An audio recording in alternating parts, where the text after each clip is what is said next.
Olá, meus irmãos. Estávamos aguardando aqui o início de um pequeno probleminha, mas isso é normal, né? Uma boa noite a todos. Sejam todos bem-vindos. Muito obrigado pela companhia. Abraço aos meus queridos irmãos aí. Estava conversando com o irmão Marcelo aí, avisando do problema, mas já está tudo ok, então já está na hora da nossa reflexão, né, gente? Vamos aproveitando esse minutinho aqui para nos prepararmos, nos harmonizarmos. Muito obrigado a todos que estão chegando. Obrigado pela companhia, pela oportunidade que nos é dada, pela oportunidade de nos receber em seus lares. Muito bem, uma boa noite a todos os nossos companheiros espíritas, amigos, simpatizantes, companheiros da doutrina espírita. Então estamos aqui hoje ao vivo, sexta-feira, 29 de abril de 2022, 20 horas. É com muita gratidão que mais uma vez estamos aqui reunidos em nome da Sociedade Espírita Paz, Amor e Caridade de Santa Cruz do Sul, na página do Facebook. Um abraço fraternal a todos. Vamos então à nossa prece. Senhor, obrigado por estarmos aqui, pela oportunidade de estarmos junto com os nossos irmãos. Te rogamos, Jesus, Mestre amado, que nos ilumine e inspire a todos nós, que as palavras do Evangelho trazidas para a nossa reflexão possam calar fundo em nossos corações, despertando o que há de melhor em cada um de nós, os nossos projetos, as nossas aspirações mais nobres em termos de melhoria, renovação à luz do Evangelho. Que assim seja, Senhor. Muito bem, meus irmãos. A nossa reflexão de hoje, estamos aqui agradecendo ao Ricardo, que está nos dando aqui todo o suporte, como sempre, todo o apoio, toda a retaguarda. Obrigado, meu irmão, mais uma vez. Obrigado a todos vocês que estão conosco. Nossa reflexão de hoje é o ponto de vista. Evangelho segundo o Espiritismo, capítulo 2, item 5. Tem o Evangelho nos fazer refletir sobre qual a perspectiva que nós estamos olhando para o mundo e, na verdade, para todas as coisas de nossas vidas, das mais minúsculas, das mais pequeninas, as mais importantes. Ponto de vista, genericamente, significa o modo como a gente age, concebe, analisa, enxerga e entende o mundo e a vida, a nossa vida. Sobre esse tema, Allan Kardec publicou um texto do mesmo título, em O Evangelho segundo o Espiritismo, como dissemos, capítulo 2, item 5. Não há quem não tenha notado quanto as coisas mudam de aspectos conforme o ponto de vista sobre o qual são considerados, sobre o qual nós olhamos. Não só se modifica o aspecto, mas também a mesma importância das coisas. Colocamos-nos no centro de qualquer coisa, mesmo que pequena, e ela parecerá grande. E se nós nos colocarmos fora, será outra coisa, será diferente. Quem vê uma coisa do alto de um monte, a vê insignificante, mas debaixo ela parece muito grande. É um efeito de ótica, é verdade, mas também se aplica às coisas morais. Um dia inteiro de sofrimento parecerá uma eternidade. À medida que o dia se afasta de nós, admiramos-nos de haver desesperado muitas e muitas vezes por tão pouco. Os pesares, por exemplo, da infância também tem uma importância relativa e para a criança são tão amargos quanto para a idade adulta. Por que então nos parecem tão fúteis? Porque não mais os sentimos ao passo que a criança as sente completamente. E não vê além do seu círculo de atividade. Ela vê o interior e nós vemos o exterior. O ponto de vista ele é intuitivo para todos nós, encarnados e desencarnados. Que a visão que temos de um objeto depende da posição que nós nos decidirmos colocar para observar.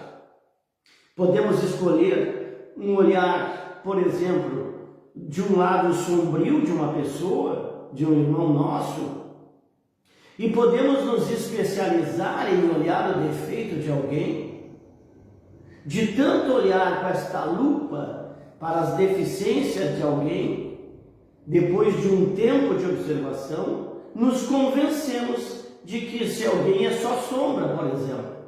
Mas, por outro lado, se a gente pegar quem a gente ama e a observa pela lente do amor, nós seremos capazes de encontrar ângulos, aspectos, características que aqueles outros não foram capazes de enxergar. E é assim com todas as coisas, é assim com todas as diversas circunstâncias. Os fatos, os acontecimentos, por exemplo, de 10 anos atrás, que nos pareciam tropeços, contratempos, problemas, infelicidades, se revelam, à medida que fomos amadurecendo, evoluindo, fatos proveitosos, fatos educativos. Se não são tão bons e felizes, mas extremamente educativos, nos fizeram crescer, amadurecer, evoluir. Porque a dor e a lágrima também nos fazem crescer e evoluir. O sofrimento, muitas e muitas vezes, faz o trabalho que nós não permitimos, que nós não deixamos o amor, o bem fazer. Dessa maneira, Kardec inicia o item 5 do capítulo 2 do Evangelho segundo o Espiritismo, ou ponto de vista, trazendo-nos no seu início já a ideia clara, a ideia precisa de que se faça da vida futuro proporcionar inabalável fé no porvir, ou seja, no futuro. E não se trata aqui de uma crença simplesmente efêmera, passageira. Kardec está nos falando aqui de algo extremamente sólido. Ele não está falando de mero entusiasmo, ele não está falando de algo passageiro, ele está nos falando de uma inabalável fé no futuro, inabalável fé na vida futura. E isso depende, é claro, de uma ideia precisa e clara de vida futura. Não basta a gente ouvir histórias simbólicas, contos, ou não basta uma vaga visão. É preciso uma ideia precisa, é preciso uma ideia detalhada da vida futura, no qual Kardec está nos falando no item 2, no item 5 do capítulo 2 do Evangelho segundo o Espiritismo. Essa ideia o Espiritismo nos traz por inteiro, nos traz completo, por completo. Então o Espiritismo nos explica a vida futura sem enrolação, sem invenções, sem fantasias. Explica o processo, inclusive, de desencarnação, explica as leis divinas que regem o nosso progresso espiritual, e ele nos orienta sobre o que esperar e o que não esperar. Do que, na verdade, se trata a vida futura. Não apenas em teorias, mas baseados em fatos, baseados em acontecimentos que podem ser presenciados até hoje. Fatos estes, é verdade, que atestam seguramente a imortalidade da alma. E Kardec vai prosseguir no item 5 do capítulo 2 do Evangelho segundo o Espiritismo, nos dizendo: fé que acarreta enormes consequências sobre a moralização dos homens. Show isso. O que muda completamente o ponto de vista sobre o qual nós encaramos a nossa vida na Terra. Sim, sem sombra de dúvidas. Altera completamente a visão que nós temos da vida futura, da vida que nos aguarda além do túmulo. Ela determina o seu ponto de vista sobre a vida presente, sobre a nossa vida material. Visão que vai determinar aspectos morais da maior relevância para a vida de cada um e de todos nós. E essa é a mensagem central do Espiritismo. Nos colocar em um ponto de vista que nos permita olhar para a vida material, para a vida física, para as perdas, para os prejuízos, para as injustiças, para as maldades, para as injúrias, para as crueldades, com um outro olhar, um olhar completamente diferente, de um lugar diferente. As maiores vulnerabilidades do ser humano, suas maiores fraquezas, nossas maiores fraquezas, elas vêm da inconsequência da nossa natureza espiritual, daquilo que nós realmente acreditamos da nossa vida espiritual. Ainda que intelectualmente, é verdade, quase todos nós acreditamos numa vida espiritual, e ainda que abracemos crenças religiosas e tenhamos vivido e testemunhado experiências concretas que evidenciam essas realidades transcendentes, na prática, o ponto de vista dominante ainda é, infelizmente, de seres terrestres, que em sua maioria apenas intuem ou aceitam a dimensão espiritual, o que é um ponto de vista bem diferente, focando principalmente no cenário pós-morte. Aí neste ponto de vista tem uma distorção grave e mesmo pandêmica, visto que essencialmente nós somos espíritos imortais numa passagem fugaz, ou seja, breve, impermanente, pela vida corporal. Sim, isso todos nós sabemos. Imaterial. Esse é o espírito imortal que pensa, espírito imortal que sente, que intui e que age dentro das limitações de um corpo físico perecível, e não o contrário, como muitas e muitas vezes nós ficamos achando. Inquietudes, tormentos sem fim decorrem dessa visão invertida que nós ainda insistimos em ter. E o Evangelho segundo o Espiritismo, neste capítulo 2, item 5, ele aborda justamente as angústias, as dificuldades do homem que concentra todos os seus pensamentos na vida seguinte, na vida terrena. Da seguinte forma, por exemplo, a perda do menor dos seus bens, ele causa-lhe uma mágoa sem fim, um desengano, uma esperança perdida, uma ambição insatisfeita, uma injustiça de que for vítima, o orgulho, a vaidade feridos, são tantos outros tormentos que nos acontecem que fazem da nossa vida uma angústia perpétua, pois nos entregamos voluntariamente a uma verdadeira tortura em todos os instantes. Por quê? Porque nós estamos extremamente imersos na vida material terrestre. Estamos necessariamente submetidos aos impositivos biológicos, psicológicos, próprios do aparelho carnal, voltando-nos à manutenção da sobrevivência física do planeta e à interação social e afetiva com nossos companheiros de viagens.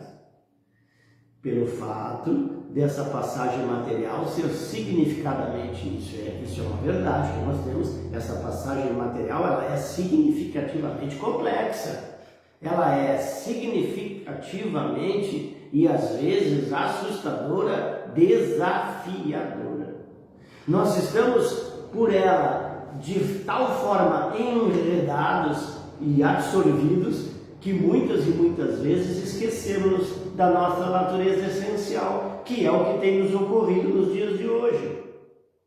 Como se só o espírito nessa circunstância, ao invés de encarnar no corpo físico, se deixa encarnar, se deixa, entre aspas, pelo corpo totalmente corporal, abdicando desastrosamente da sua hegemonia e se submete às contingências de uma realidade passageira, de valores passageiros. Então, meus irmãos, reforçando esse nosso entendimento da reflexão de hoje, o ponto de vista, vamos reforçar que o codificador nele nos diz o seguinte, que o Espiritismo, basicamente, nesse item, que o Espiritismo apresenta duas maneiras de vivermos. Os dois pontos de vista. É disso que nós estamos refletindo. O material, importante e fundamental, sim, porque não é disso que nós estamos falando, ele é fundamental, que considera o material, que considera a prevalência na vida presente, nesta vida atual, nessa encarnação. E o espiritual, que leva em conta primordialmente, principalmente, a vida futura. É disso que Kardec está nos dizendo.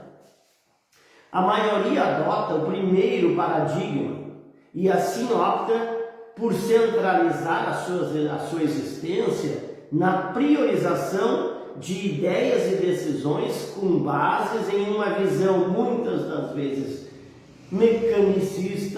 mecanicamente, reducionista, capitalista, materialista, onde o que nós estamos vivenciando e vendo muito, onde o mais importante é obter lucro e levar vantagem em tudo. Então valorizam muito mais o aqui e o agora e colocam todos os seus pensamentos, todos os seus sonhos, todos os seus objetivos nas aquisições terrenas, dos seus interesses e prazeres. O mais importante para estes é conquistar status, posição de destaque na sociedade, considerações, prestígios, bens, que os distinguem aos olhos seus e dos outros.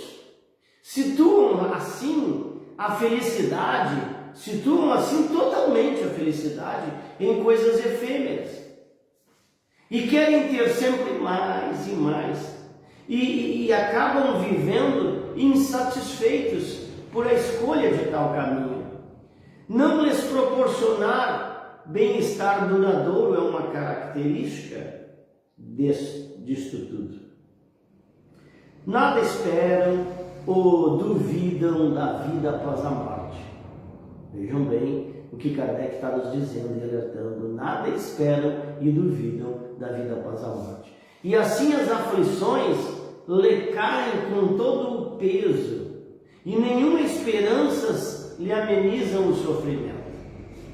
Por outro lado, a minoria que vive a perspectiva da vida espiritual, da vida futura, como Kardec está nos trazendo claramente ensinado e testemunhado pelo Mestre Maior, nosso modelo e guia Jesus, Tem-se a ideia clara e precisa de que a existência corpórea é, sim, uma experiência necessária, difícil e breve. Sabem estes o que esperar após esse estágio probatório, esse estágio sacrificial de seu trabalho neste planeta de expiações e prova, como também a gente tem estudado e aprendido. Aproveitam assim a permanência aqui como mais uma oportunidade, como uma grande oportunidade concedida pela misericórdia divina e infinita do nosso Pai. Então eles procuram dar continuidade ao seu processo evolutivo. A morte nada tem de pavoroso para este, pois a entendem como a libertação do cativeiro da carne, certíssimos de que abrirá novamente a porta do retorno à vida espiritual, livre, né, gente? Livre e em condições mais felizes. Então essa visão proporciona, como diz Kardec, inabalável fé no porvir, capaz de proporcionar excelentes chances para a moralização, né, o crescimento espiritual, a evolução de todos os homens, de todos nós. Dando assim, vamos dizer com toda certeza, dando assim uma compreensão maior da vida, além das possibilidades de consolação diante das vicissitudes inerentes a todos nós, é verdade, as quais entendidas como provas e expiações e estão de acordo com as nossas necessidades de progresso. Essa é a mais absoluta verdade. É disso que Kardec está tratando. Para que a gente possa desenvolver essa visão, é preciso sentir, e é bom lembrarmos isso, é preciso sentir e vivenciarmos a certeza de que somos espíritos imortais, passando a integrá-la em nós de forma, é verdade, gradativa, progressivamente mais efetiva. Portanto, seguindo esse caminho, nos compete compreender os melhores esforços na implantação de um processo de transformação de conduta, de forma a vivenciarmos o ponto de vista maior da vida, certo de que ele nos possibilitará alcançar a felicidade de espíritos puros, como está lá no Livro dos Espíritos e no Evangelho. Muito bem, gente. Então, a gente precisa, para encerrar, né, um outro ponto de vista que a gente também lembra aqui, nesse momento, um outro ponto de vista que temos que refletir, é que nós estamos em um momento de grande crescimento, de grande renovação. É só olhar para o passado, porque às vezes a gente fica em dúvida de tudo isso e percebemos que muitas vezes aquilo que nós achávamos tão ruim, tão mal, é um bem disfarçado que nos desperta, nos alerta, que nos renova. Como muitas vezes aquilo tudo ou muitas coisas que nós vínhamos tomando, vínhamos aceitando como bem, e isso nos acontece tanto, era na verdade um mal disfarçado que nos mantinha e muitas das vezes nos mantém presos a ilusões, a determinados vícios que na verdade eram verdadeiros problemas. Esse também é um ponto-chave da reflexão de hoje, do ponto de vista. Chegou o horário, então, nós agradecemos muito a oportunidade, agradecemos muito por todos vocês estarem conosco, muito obrigado, um bom fim de semana a todos e vamos à nossa prece final. E assim, agradecendo a Jesus por mais essa oportunidade, encerramos nossa reflexão, rogando por todos aqueles que necessitam de nosso amor, de nosso carinho fraterno. Abençoa, Mestre amado, a todos nós, nossos familiares e amigos. Que nossas vibrações, carregadas de muito amor, possam chegar aos nossos irmãos, encarnados e desencarnados, que estão em sofrimento, seja físico ou espiritual. Que eles encontrem a fé, a esperança e o amor que nos conduzem a Ti, Senhor, hoje e sempre. Que assim seja.